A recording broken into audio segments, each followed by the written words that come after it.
बोलिए श्री सद्गुरु महाराज जी की जय, सच्चे दरबार की जय। भारतीय संस्कृति के पुरोधा गुरुदेव सर्व श्री आशुतोष महाराज जी की जय। गुरुदेव के सृजन सेनानियों, जीवन तो सभी जी रहे हैं, लेकिन दीप्तिमय और अर्थपूर्ण जीवन जीना हर किसी के भाग्य में नहीं होता। और गुरुदेव की नवाजिशों की वजह से ही हमें ऐसा जीवन जीने का सुअवसर प्राप्त हुआ है। जब एक साधक, एक सेवादार, एक शिष्य गुरुदेव की आज्ञाओं में चलता है, अपने अस्तित्व को गुरुदेव की शिक्षाओं में समाहित कर लेता है,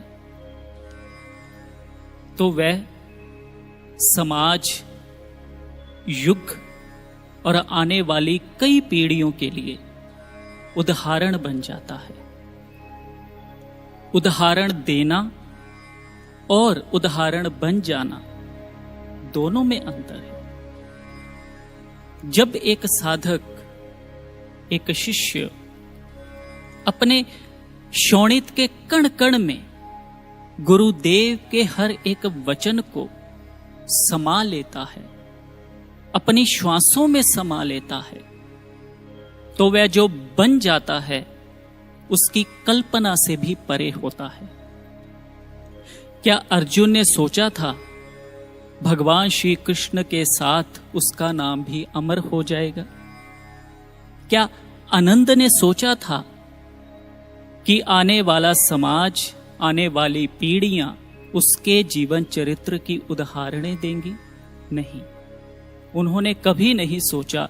लेकिन जो उनको मिला वह ऐसा मिला कि शायद उनकी किस्मत में भी नहीं था। ये क्या था?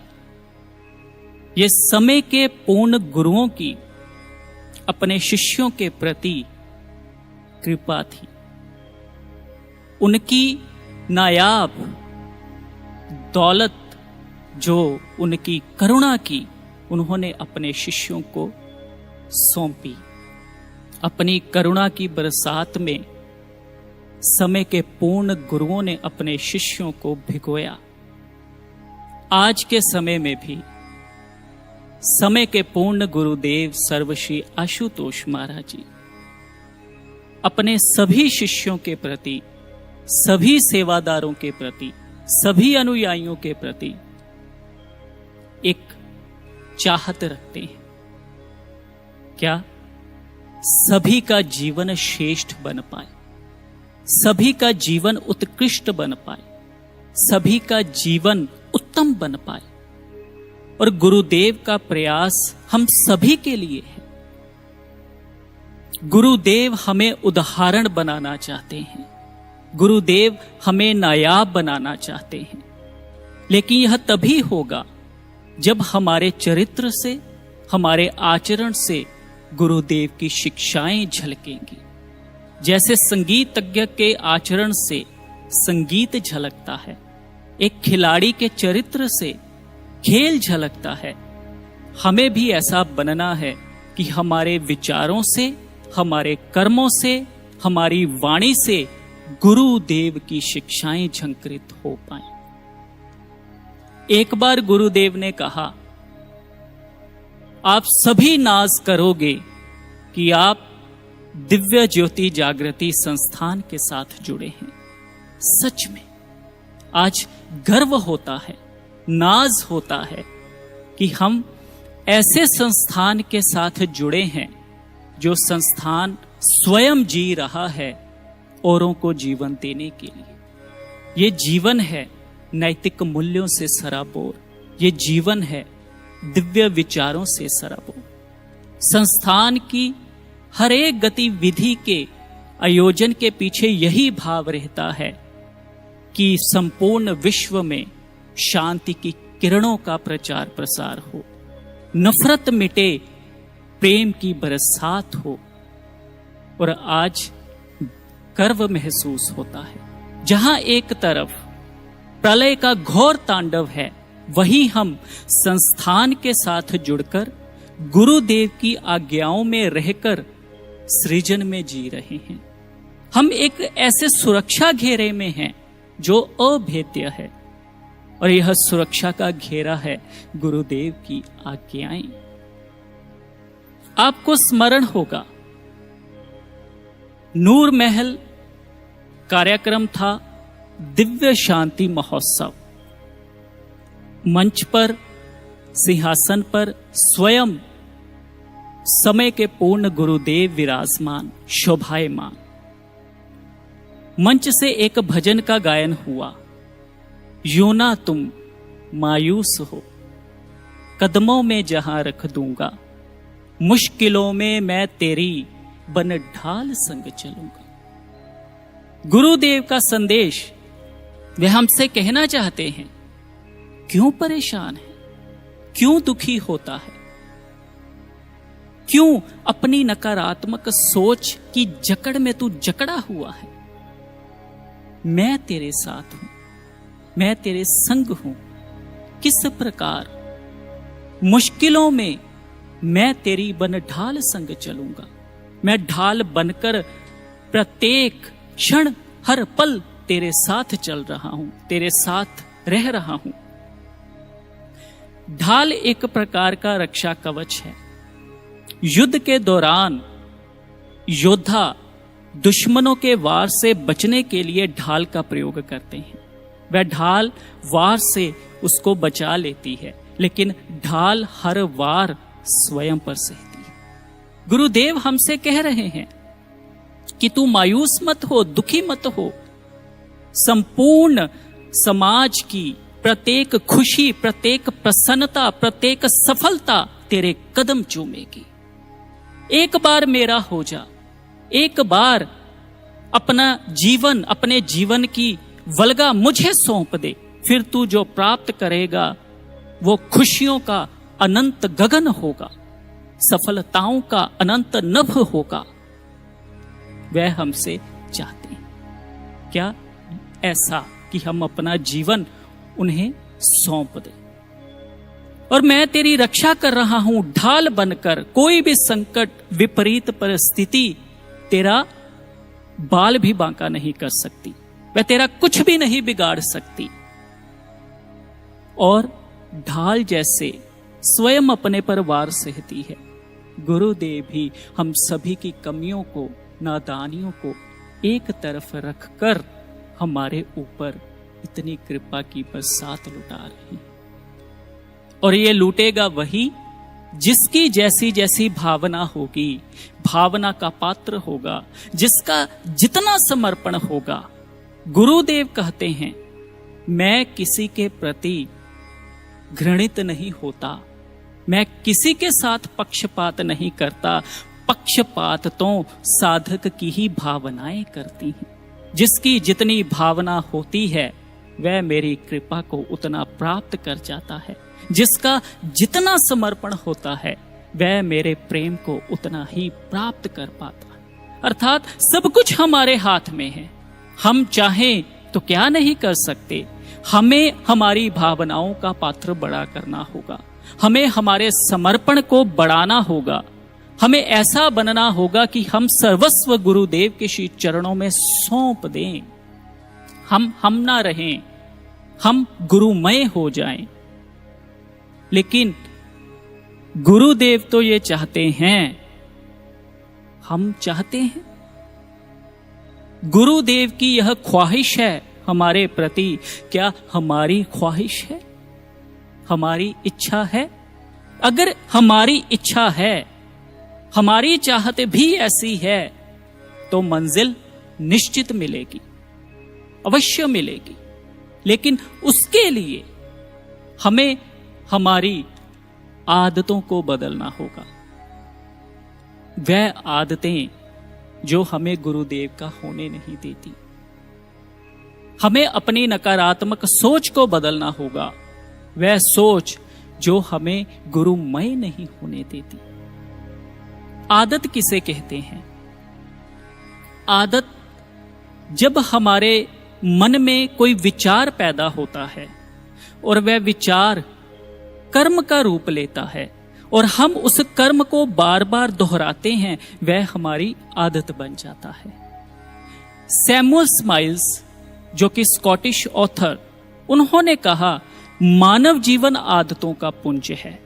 रोमन पोएट ओविड ने कहा हैबिट्स चेंज इनटू कैरेक्टर, जो आदतें हैं वह चरित्र में बदल जाती हैं। विज्ञान के अनुसार हम रोजाना का जो अपना व्यवहार है 47% हमारे रोजाना जीवन का व्यवहार हमारी आदतों पर निर्भर करता है। और जब हम एक आदत के गुलाम हो जाते हैं तो इनसे छूटना बहुत मुश्किल हो जाता है। हमें हर बुरी आदत का त्याग कर एक अच्छी आदत को अपनाना होगा, तभी यह संभव हो पाएगा। क्या? गुरुदेव के श्री चरणों में अपनी मन बुद्धि का समर्पण करना। योगानंद परमहंस जी एक अनुभव साझा करते हैं। जब वह किसी के साथ मिले तो जिस व्यक्ति के साथ मिले उस व्यक्ति ने योगानंद जी को एक चोर के बारे में बताया। उसने कहा योगानंद जी, मैं एक चोर को मिला और चोर अपनी चोरी की आदत से बहुत परेशान था, क्योंकि अवसर मिलने पर चोरी करना उसकी आदत बन चुकी थी और वह अपनी इस आदत से छूटने के लिए उसने अपने दोनों हाथ कटवा दिए। योगानंद जी कहते मैं बहुत हैरान हुआ, हाथ कटवा दिए? तो व्यक्ति ने कहा जी, उसने अपने इस आदत से छूटने के लिए हाथ कटवा दिए। तो योगानंद जी ने कहा कि मैंने पूछा क्या फिर उसकी ये आदत छूट गई? तो व्यक्ति ने बोला नहीं, आदत नहीं छूटी।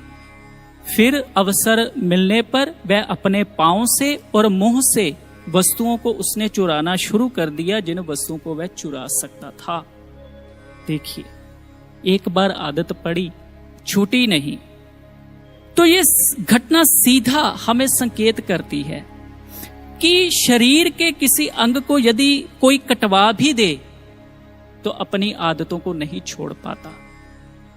कबीर जी का एक श्लोक है, माया मरी न मन मरा, मर मर गया शरीर, आशा तृष्णा ना मरी, कह गए दास कबीर। ना तो मन मरा है ना तो माया मरी है, केवल शरीर नष्ट हुआ है। जब किसी का शरीर नष्ट हो जाता है तो उस शरीर में जो मन है वह नष्ट नहीं हुआ। जब वह अगले शरीर में जाएगा, वह जीव आत्मा अगले शरीर में जाएगी तो मन भी उसके साथ जाएगा। माया मरी ना मन मरा, माया का प्रभाव भी नहीं छूटा। माया की वजह से ही तो हम भ्रम में जी रहे हैं, ब्रह्म से दूर हैं और भ्रम हमें ब्रह्म लग रहा है। ये बहुत बड़ा माया का खेल चल रहा है। शरीर नष्ट हुआ, माया का प्रभाव नष्ट नहीं हुआ, मन नष्ट नहीं हुआ। माया मरी ना मन मरा, मर मर गया शरीर, आशा तृष्णा ना मरी। जो हमारी इच्छाएं थी, आसक्तियां थी, वह भी नहीं मरी और वह अगले शरीर में साथ गई। तो हम आसपास देखें, किसी का स्वभाव विनम्र होता है तो किसी का स्वभाव नफरत वाला भी होता है, क्रोधित भी होता है। किसी में प्रेम भावना अधिक है, किसी में त्याग भावना की प्रबलता है। यह हमारे जन्मों जन्मों के संचित कर्म संस्कार हैं। महात्मा बुद्ध ने कहा था, जो कर्म हम कर चुके हैं, जो जीवन हम जी चुके हैं, इस वक्त उन कर्मों का हम परिणाम है। अब जो हम करेंगे हम आगे बनेंगे। तो इस वक्त वर्तमान में हमें वो करना है कि हमारे भीतर अच्छी आदतें निर्मित हो पाए। तो घटना हमें ये बताती है कि जब शरीर का कोई अंग नष्ट हो जाए या शरीर पंच भौतिक तत्वों में मिल जाता है तो ये हमारा स्वभाव जो हमने इस जन्म में या पूर्व जन्मों में निर्मित किया है, ये आत्मा के साथ जाता है। आपके साथ एक केस स्टडी साझा करते हैं।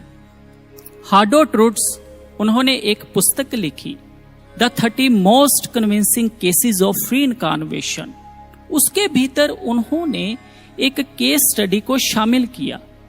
1 दिसंबर 1926 को दिल्ली में शांति देवी नामक लड़की का जन्म हुआ। जैसे जैसे वह बड़ी हो रही थी, उसने अपने वर्तमान परिवार के सदस्यों के साथ अपने पूर्व जन्म की घटनाओं को साझा करना शुरू कर दिया।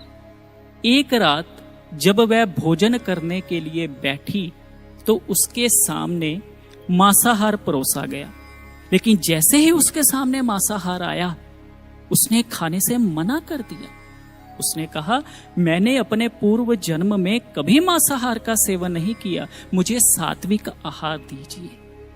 पिछले जन्म में निर्मित आदत, निर्मित प्रवृत्ति, प्रवृत्ति का अर्थ क्या होता है? जो हमने कर्म कर लिए हैं, उन कर्मों के जो प्रभाव हैं वह प्रवृत्ति का रूप ले लेते हैं, और वह प्रवृत्ति पुनः हमें वही कर्म करने के लिए प्रेरित करती है। तो उसने सात्विक आहार को चुना। उसके पिछले जन्म की निर्मित यह प्रवृत्ति, स्वभाव, आदत ने उसे एक बुरे कर्म से बचा लिया। कोई चाहकर भी अच्छा नहीं बन पाता और कोई चाहकर बुरा नहीं बन पाता। ये इंसान के भीतर निर्मित प्रवृत्ति है। भगवान श्री कृष्ण जी ने श्रीमद् भगवत गीता में कहा, वासांसि जीर्णानि यथा विहाय नवानि ग्रहणाति नरो पराणि। अर्जुन, जैसे एक इंसान पुराने वस्त्रों का त्याग कर नए वस्त्रों को धारण करता है, उसी प्रकार जीवात्मा इस शरीर का त्याग कर नए शरीर को धारण करती है। तो हम देखें, जब हम अपने पुराने वस्त्रों का त्याग कर नए वस्त्र धारण करते हैं तो हमारा शरीर वही रहता है, शरीर के भीतर मन वही रहता है, विचार वही, स्वभाव वही, प्रवृत्ति वही, आदत वही, केवल वस्त्र बदले हैं। आत्मा के साथ भी यही। जब ये पुराना शरीर छोड़कर नए शरीर में जाती है तो सब कुछ वही रहता है, स्वभाव भी, मन भी।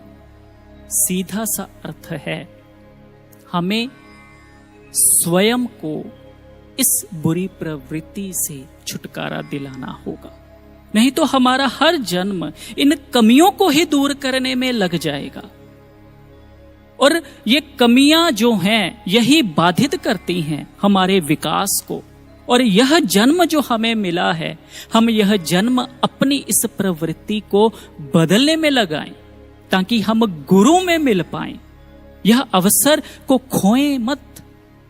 और यही प्रवृत्ति हमें मोक्ष भी दिलवा सकती है और बुरी प्रवृत्ति हमें पतन की गहराइयों में गिरा सकती है।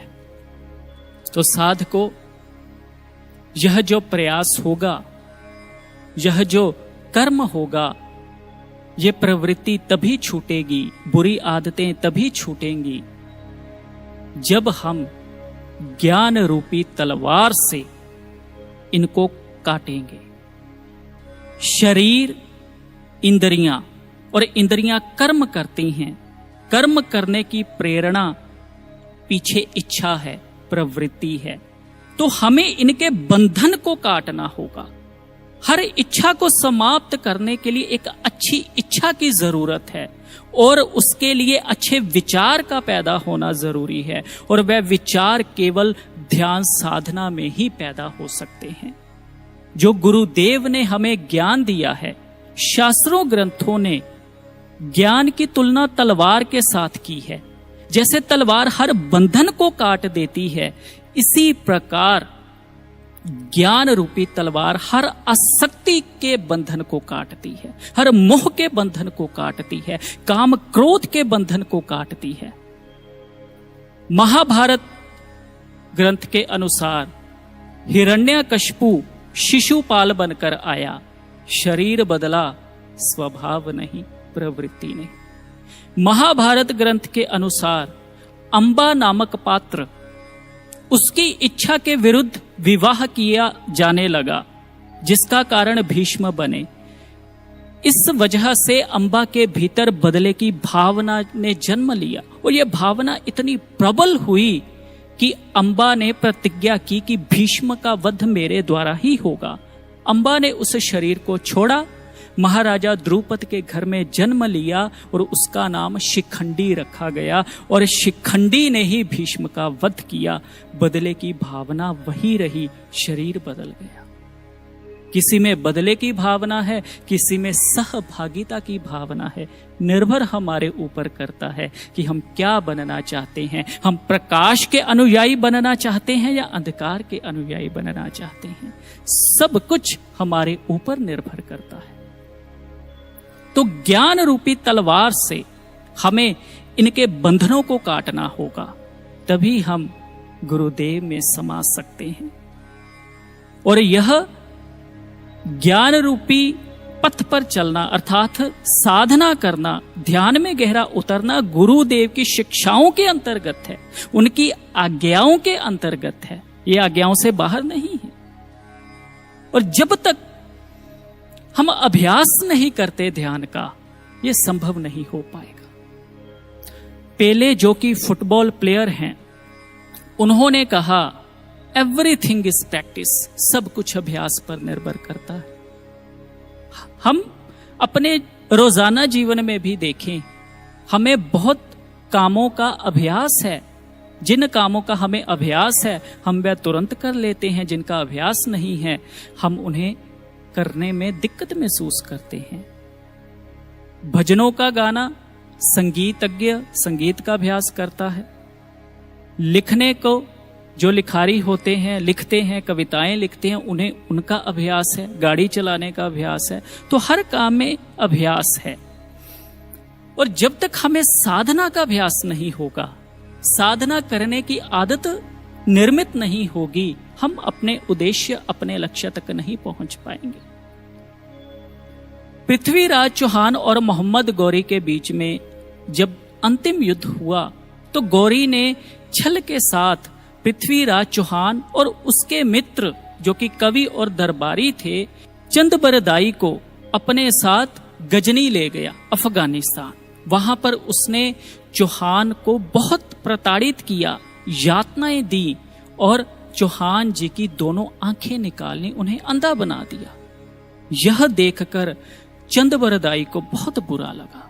उसने एक युक्ति लगाई, उसने ये नैरेटिव वहां पर फैला दिया कि चौहान जी शब्द भेदी बाण चलाना बहुत अच्छे से जानते हैं। अगर गौरी करतब देखना चाहे तो वह दिखा सकते हैं, लेकिन उसकी एक शर्त होगी, वह तभी बाण चलाएंगे जब मैं कुछ कविता, कुछ पंक्ति का, कुछ शब्दों का उच्चारण करूंगा। तो निर्णय हुआ, करतब का स्थान और समय निश्चित हुआ। तो गौरी अपने सिंहासन पर बैठा, सभा लगी, सैनिक आए, लोग आए और चौहान जी को एक घंटे की ध्वनि सुनकर उस घंटे पर बाण चलाना था। और यह शब्द भेदी बाण अर्थात शब्द को सुनकर, किसी ध्वनि को सुनकर बाण चलाना। तो समय आ गया, चौहान जी के हाथ में धनुष बाण, घंटा बजाया गया, ध्वनि प्रस्फुटित हुई। तो चंदबरदाई ने बोला, 4 बांस 24 गज, अंगुल अष्ट प्रमाण, ता ऊपर सुल्तान है, मत चूके चौहान। चौहान ने जैसे ही यह सुना, इस दोहे में जो शब्द प्रयोग हुए हैं वह दूरी के मात्रक हैं, जो बता रहे हैं इस दिशा में इतनी दूरी पर गौरी बैठा है अर्थात सुल्तान बैठा है।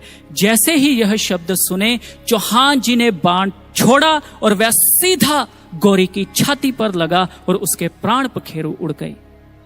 इतिहास बनता बनता किस मोड़ मुड़ गया? अभ्यास का परिणाम। अभ्यास था तो चौहान जी एक तरह से जीत गए। अगर अभ्यास ना होता, प्रैक्टिस ना होती, तो इतिहास क्या होता हम कल्पना कर सकते हैं। और हम भी एक इतिहास को जी रहे हैं। ये समय गुजरा, इतिहास की घटना बनी, हम इसको सुन रहे हैं, सुना रहे हैं, लेकिन जब आने वाली पीढ़ियां इस समय का जिक्र करेंगी, गुरुदेव के समय में यह जो परिस्थितियां निर्मित हैं जिक्र करेंगी, इस इतिहास का जो बन रहा है और हम उसे जी रहे हैं, तो निर्भर हमारे ऊपर करता है हम किस श्रेणी में खड़ा होना चाहते हैं, गुरुदेव के प्रिय सेवादार, प्रिय शिष्यों की श्रेणी में या फिर किसी और श्रेणी में। यह हमारे ऊपर निर्भर करता है। महाभारत के युद्ध के दौरान भीम और दुर्योधन के बीच में गदा युद्ध शुरू होना था, लेकिन उससे पहले युधिष्ठिर ने दुर्योधन की दयनीय स्थिति देखकर दुर्योधन को बोला कि दुर्योधन, यदि तुम हम पांचों में से किसी एक को भी चुन लो और उसे हरा दो, तो मैं तुम्हारी संपत्ति तुम्हें वापस कर दूंगा, सौंप दूंगा।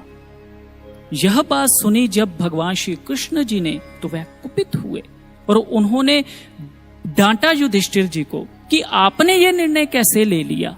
क्या आपको पता है दुर्योधन ने 13 वर्षों तक भीम की लोहे की प्रतिमा के साथ अभ्यास किया है, और मैं नहीं यह मानता कि आप नकुल, सहदेव और अर्जुन यदि दुर्योधन के साथ गदा युद्ध करते हैं तो जीत सकते हैं। युधिष्ठिर जी एक तरफ बलवान हो और एक तरफ अभ्यासी हो, तो अभ्यासी श्रेष्ठ गिना जाएगा, उसने अभ्यास किया है। हमें भी ध्यान का अभ्यास करना है, हमें भी सुमिरन का अभ्यास करना है, और यह हमारी एक अच्छी आदत बन जाएगी। शराबी को यदि कहा जाए कि शराब छोड़ दे, तो उसके लिए यह करना मुश्किल है, लेकिन ऐसे ही अगर जो ध्यान करता है उसे कहा जाए ध्यान छोड़ दे, तो वह ध्यान नहीं छोड़ेगा। उसकी बुरी आदत निर्मित है, वह अच्छी आदत निर्मित है, लेकिन वह अगर प्रण कर ले तो अपने इस अवगुण को, जो शराबी है, छोड़ सकता है, अच्छा इंसान बन सकता है। तो ये सब कुछ हमारे अभ्यास पर निर्भर करता है। मेजर ध्यानचंद जी, उन्हें हॉकी का जादूगर कहा जाता है, और यह जो चंद नाम उनके पीछे है इसीलिए पड़ा कि वह रात को चांद की रोशनी में अभ्यास किया करते थे हॉकी का। और जब नीदरलैंड में मैच हुआ तो उस मैच के दौरान आयोजकों ने उनकी हॉकी स्टिक तुड़वा कर देखी। क्यों तुड़वा कर देखी? उन्हें लगा शायद मेजर ध्यानचंद जी की हॉकी में चुंबक लगी है। क्यों? क्योंकि उनका अभ्यास इतना था, जो गेंद थी वह उनकी हॉकी स्टिक से चिपकी रहती थी, उनका अभ्यास था। तो जब हॉकी स्टिक तुड़वा कर देखी तो कुछ भी नहीं निकला, क्योंकि अभ्यास मेजर ध्यानचंद जी के यहां था, उन्होंने अभ्यास किया था। योगानंद परमहंस जी वह कहते हैं कि जब मैंने ध्यान करना शुरू किया तो मेरा जो मन था वह फुटबॉल खेलना शुरू कर देता, क्योंकि फुटबॉल खेल मुझे बहुत प्रिय था।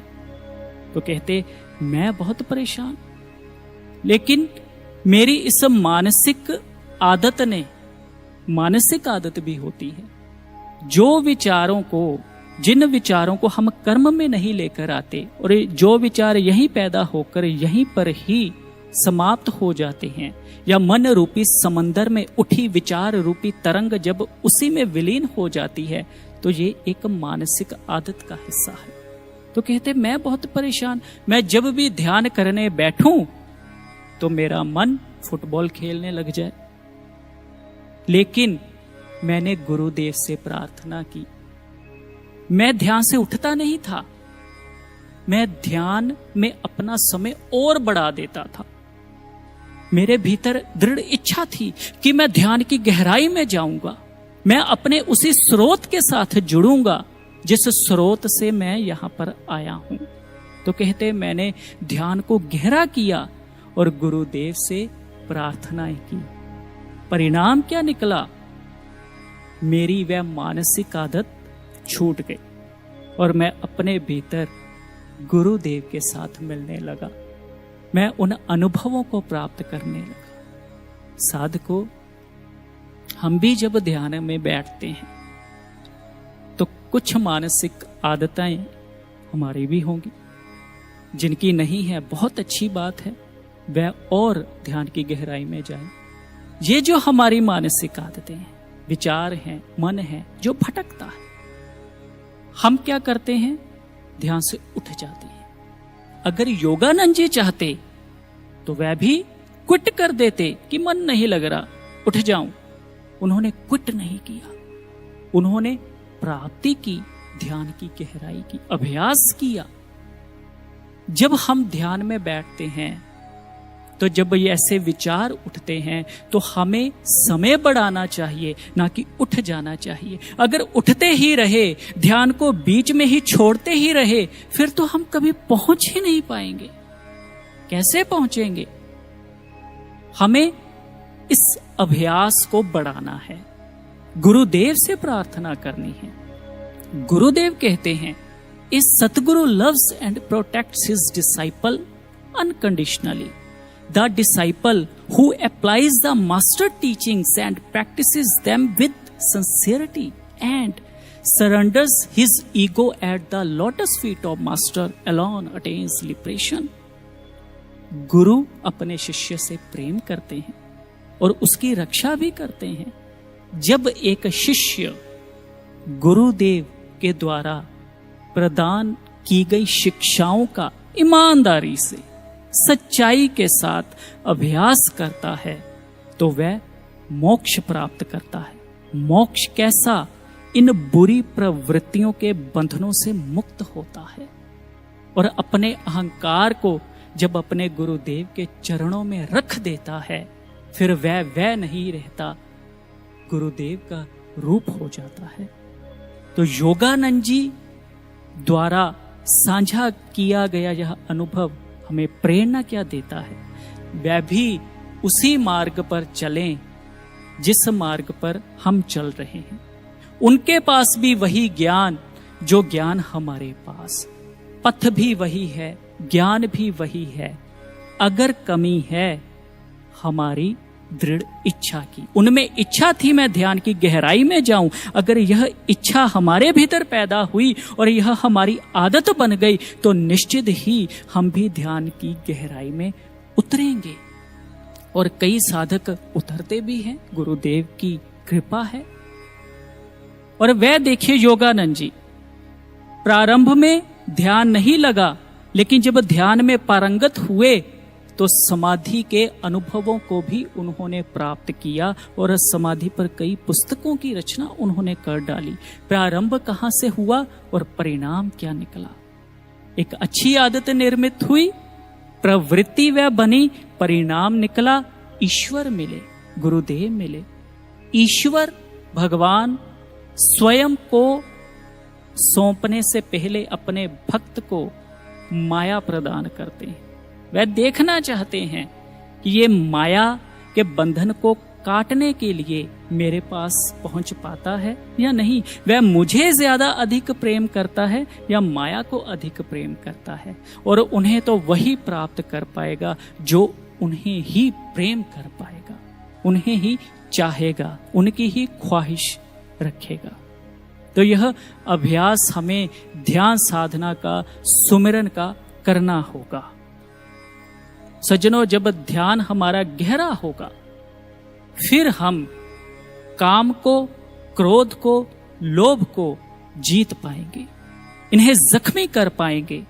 और एक शत्रु जो साधक का सबसे बड़ा है, जो मानवीयता का दुश्मन है, जो हर एक इंसान का दुश्मन है, साधक के लिए तो यह इतनी रुकावटें पैदा करता है कि बड़े बड़े सयाने भी इसने इस पथ से भटका दिए, और वह नहीं भटके जो गुरु को लक्ष्य साध कर गुरु तक पहुंचने का प्रयास करते रहे। और ये दुश्मन है, ये शत्रु है घमंड, अहंकार, अभिमान। इसे मारना बहुत जरूरी है, इसे जख्मी करना बहुत जरूरी है। ये जख्मी कब होगा? जब एक साधक सुमिरन के तीर इस पर छोड़ेगा, जब साधक ध्यान में गहरा उतरेगा और जो नाम सुमिरन गुरुदेव ने हमें करना सिखाया है उसका अभ्यास करेगा तो ये जो सुमिरन के तीर हैं, नाभ कमल से पकड़ा हमको 10वां द्वार लंघाया, तो ये जो सुमिरन के तीर अहंकार को लगेंगे ये इसे जख्मी करेंगे। मूलाधार चक्र, स्वाधिष्ठान चक्र और मणिपुर चक्र, इन 3 चक्रों में काम क्रोध लोभ रहते हैं, लेकिन जो अहंकार रहता है वह हमारी बुद्धि के पीछे है। और इसी वजह से अहंकार बुद्धि को नियंत्रित करता है, बुद्धि मन को नियंत्रित करती है, और जो मन है वह इंद्रियों के वश में पड़ा रहता है। इसलिए हम अपने लक्ष्य गुरुदेव तक पहुंच नहीं पाते, क्योंकि बुद्धि हमारी अहंकार के वशीभूत हुई रहती है। तभी हम कहते हैं कि सद्बुद्धि देना हमें ईश्वर, की अहंकार से हमारी बुद्धि को मुक्त करना, इसका यही भाव रहता है। और यह तभी होगा जब हम सुमिरन का, ध्यान का, साधना का अभ्यास करेंगे। संत कबीर जी का श्लोक है, कबीर एक मरनते दोय मुए, दोय मरनते चार, चार मरनते 6 मुए, 4 पुरख दोय नार। कबीर यदि एक अहंकार मर गया, घमंड मर गया, दोय मुए, तो 2 और मरेंगे, राग और द्वेष। राग आसक्ति, द्वेष बदले की भावना। दोय मुए, जब यह 2 मरेंगे तो 4 और मरेंगे। 4 और क्या? रजोगुण, सतोगुण, तमोगुण और मन। जब यह 4 मरेंगे तो 6 और मरेंगे। काम, क्रोध, लोभ, मोह, आशा, तृष्णा। एक अहंकार जब मरता है तो ये इन सभी को लेकर मरता है, और ये सभी नकारात्मक प्रवृत्तियां हैं, नकारात्मक पक्ष का प्रतिनिधित्व करने वाले ये सभी अवगुण हैं। अहंकार को मारना इतना जरूरी है। गुरुदेव कहते हैं, to help the disciple progress on the path of spirituality, the Satguru directs the disciple mind and intellect and purifies them. जब साधक ये प्रयास करता है तो सतगुरु उसकी सहायता करते हैं, मदद करते हैं। साधक की ये काबिलियत नहीं है कि वह अकेला ही अहंकार को मार सके। गुरुदेव कहते हैं, गुरु साधक की, अपने शिष्य की, सेवादार की सहायता करते हैं। सहायता भी गुरुदेव की तभी मिलती है जब हम खुद प्रयास करेंगे। जब हम खुद प्रयास करते हैं तो गुरुदेव प्रसन्न होते हैं। और गुरुदेव कहते हैं कि जब वह प्रयास करता है तो गुरु उसके सहायता उसकी करते हैं, तो वह अपने शिष्य की बुद्धि को, उसके मन को शुद्ध करते हैं। गुरुदेव की ये नायाब अदा है। वह इतना वात्सल्य है उनके भीतर, इतनी ममता है हम सभी के प्रति गुरुदेव में, शब्दों में हम उसे बयां नहीं कर सकते। कुछ चीजें शब्दों में बयां हो जाती हैं, लेकिन उनके वात्सल्य को, उनकी ममता को शब्दों में पिरोना असंभव है। हमें प्रयास करना होगा, अभ्यास करना होगा, तभी हम गहरे उतर पाएंगे। हम प्रतिदिन प्रार्थना करते हैं, मेरे सतगुरु तेरे पथ पर हम सदा चलते रहें, प्रेम आपस में करें और सबके संग मिलकर रहें। हे गुरुदेव, हम आपके ही पथ पर चलें। जो पथ अहंकार हमें बता रहा है या जो पथ काम, मोह, लोभ का है, हम उसका अनुसरण कभी ना करें।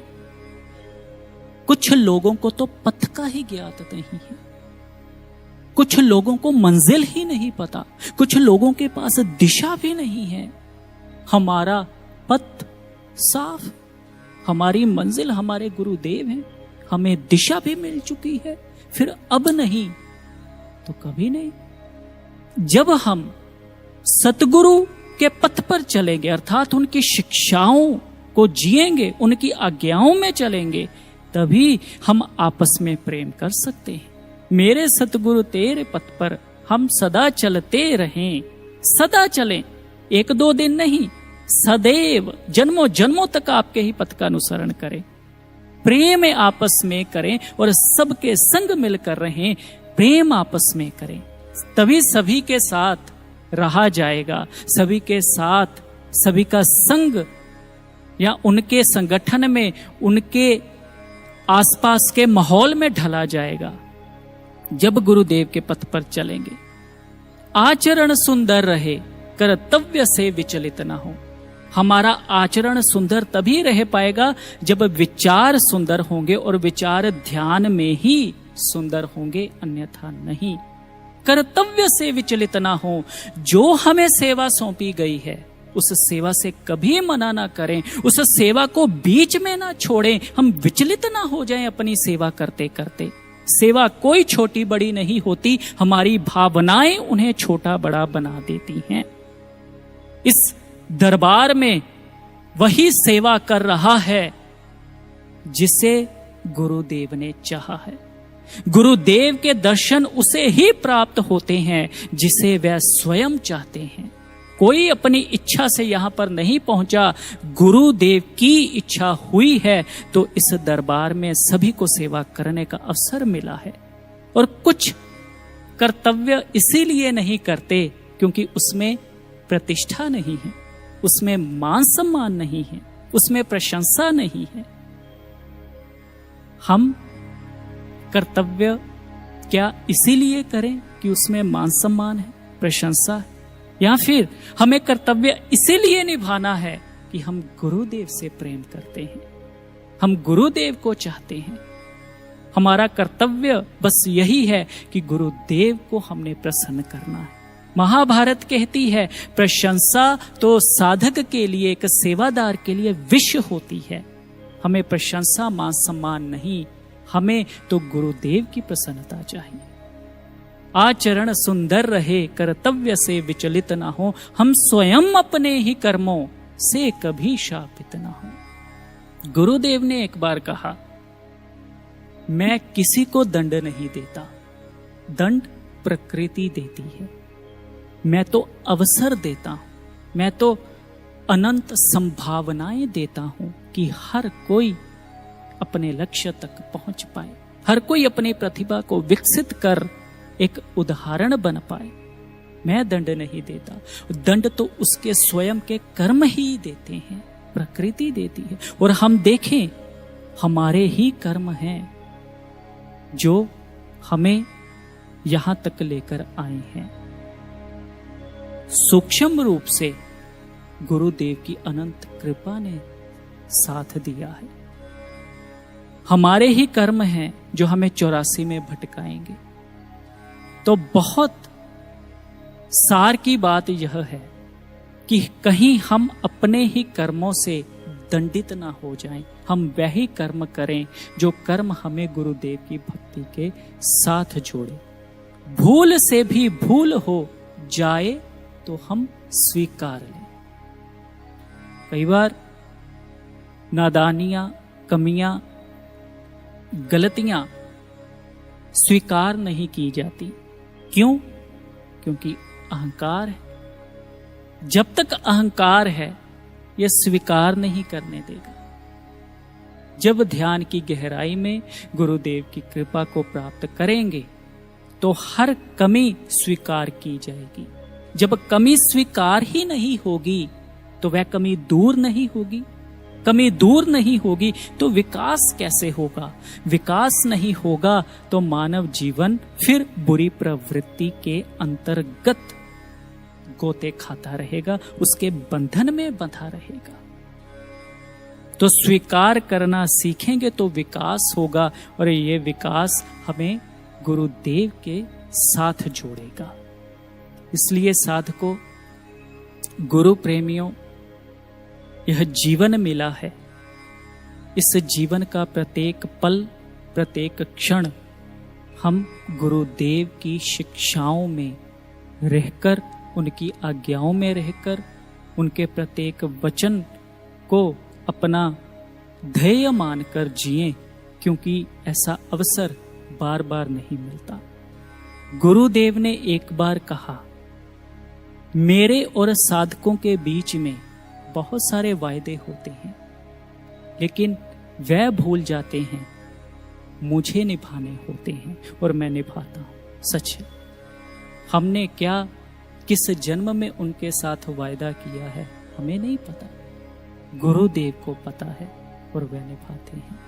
एक रिश्ता ऐसा हो जिसका कभी ना अंत हो, और वह रिश्ता गुरुदेव के साथ ही होता है। और हम सौभाग्यशाली हैं कि हम सभी गुरु और शिष्य के रिश्ते में बंधे हैं, और हमारी